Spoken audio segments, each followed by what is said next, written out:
Sink or swim. Sink or swim, a long COVID long haulers podcast. Sink or swim. Hey, this is Joe.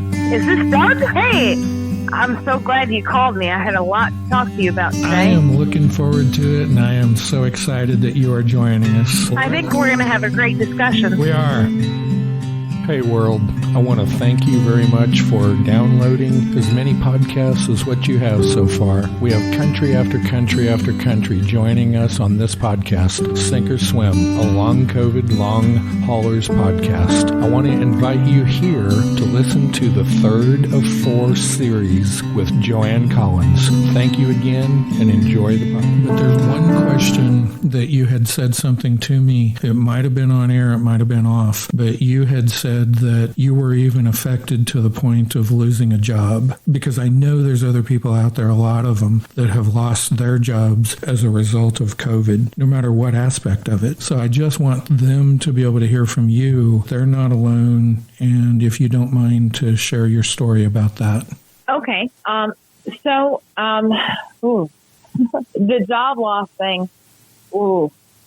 So that kind of borders on what we were just talking about in terms of medical autonomy and decision making and things like that. And healthcare professionals, I think, are in a very odd place because it seems that we're being challenged. We're being taken to the mat, so to speak, about what we believe in and what the philosophy is and all that kind of thing. So I worked at this pharmacy. I was told by the supervisor to reject a patient prescription for ivermectin. When I put the prescription in, it just said ivermectin, 3 tablets, blah, blah, blah, whatever the script said. Didn't say anything. I was told to call the doctor and lie to them and tell them, we don't have this, bye, when we definitely had it in stock.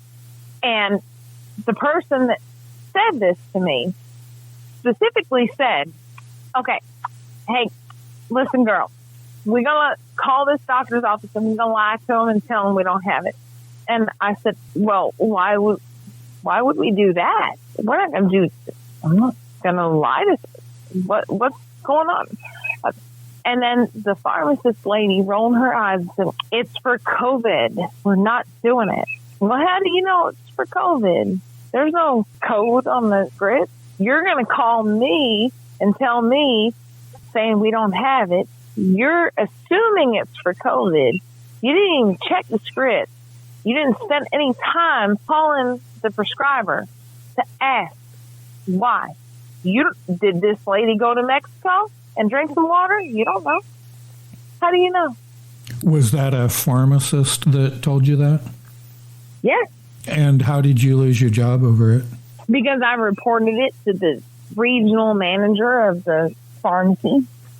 Did they support the fact that, which direction did the regional management go? Did they support not giving it? What direction did the management go? Did they support which direction? Oh, they told me they supported everything that I said. Oh, thank you so much for telling us about this. And I said, I was upset and crying. I was like, oh my God, they're going to fire me because I'm calling them out. And they're like, oh no, you don't have to worry about this. And, no, thank you so much for telling us. A month later, they got rid of me and they said it was for absenteeism. And the absenteeism was caused because I came into contact with people that had COVID, tested positive, called work, and it was like, I was around people that tested for COVID and they're like, don't show up. And I'm like, okay, go get tested as soon as you can. And I did, and I followed the protocol.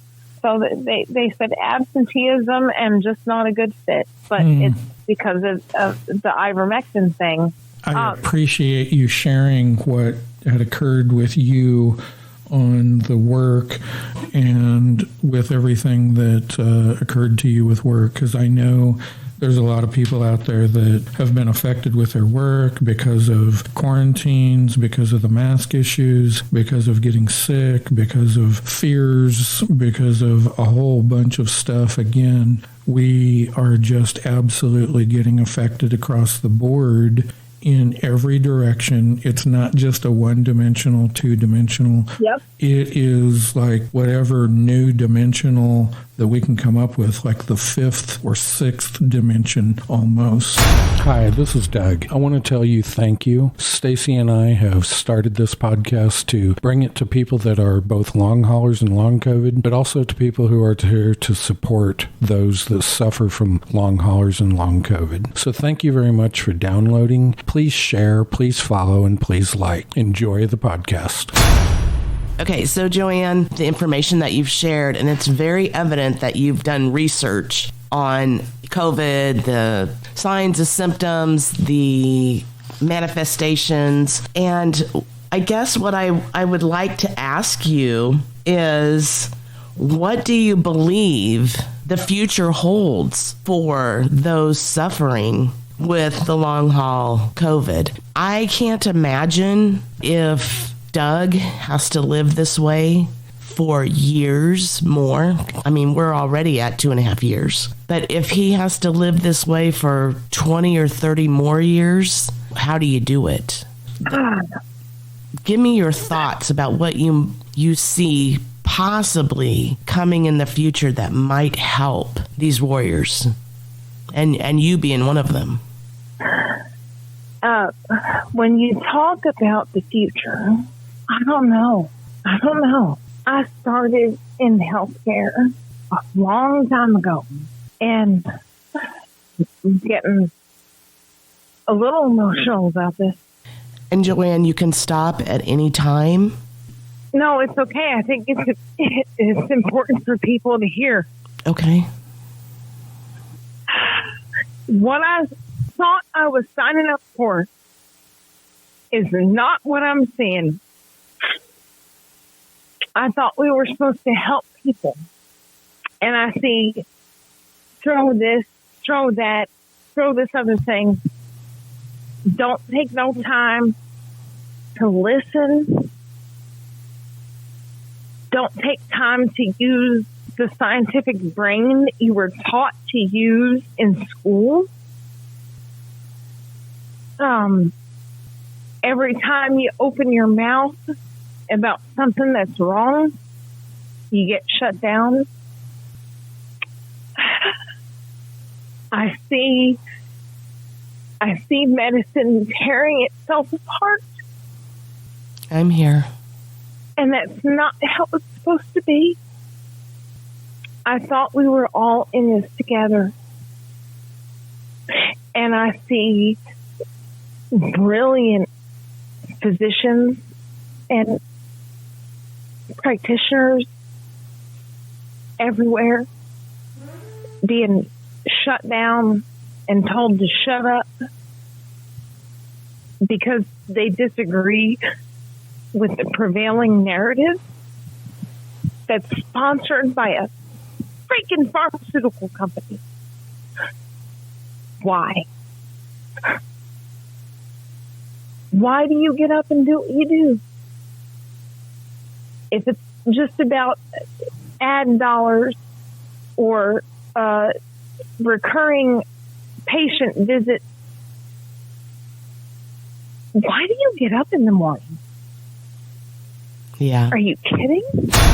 Hey, I wanted to let you know this is the third in a series of 4 episodes for the podcast with Joanne Collins. If you've enjoyed the first 3, wait for the next one because it will be coming out soon. Thank you again for listening. Please follow, like, and share these podcasts. We want to get it around to everyone in the world.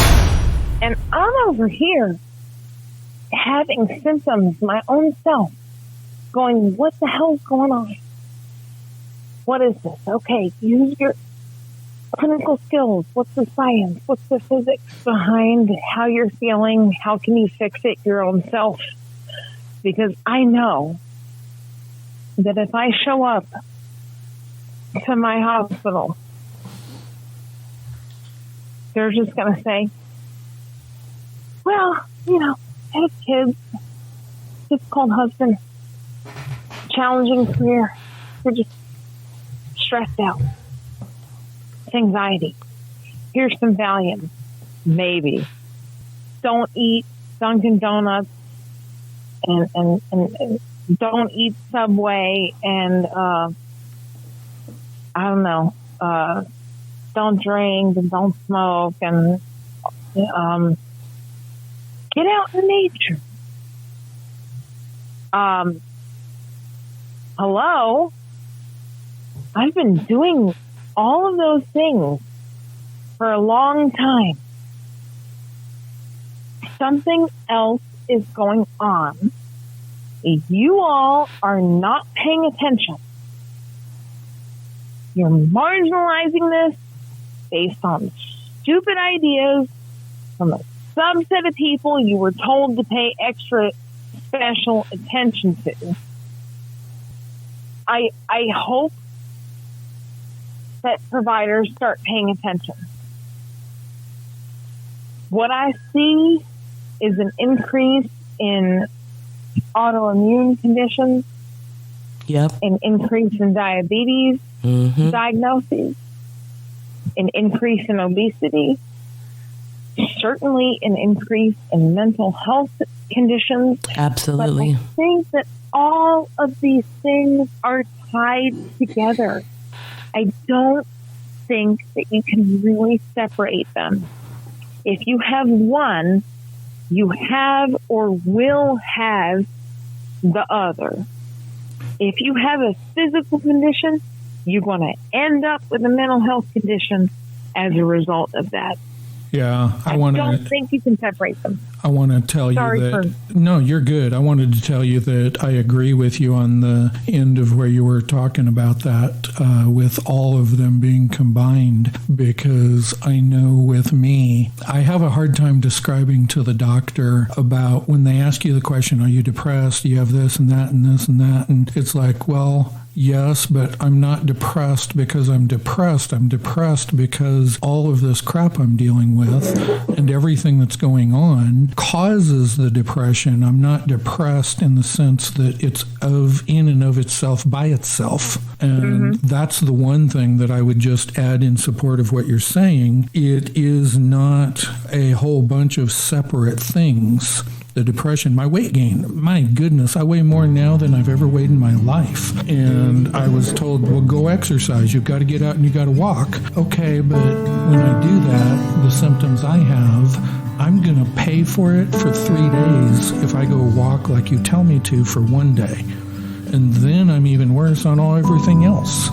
So I wanted to jump in and give you support on where you were coming from on that, because it is all a conglomerate, a whole chronic COVID syndrome kind of a thing. And that's why I think we've even named it all wrong.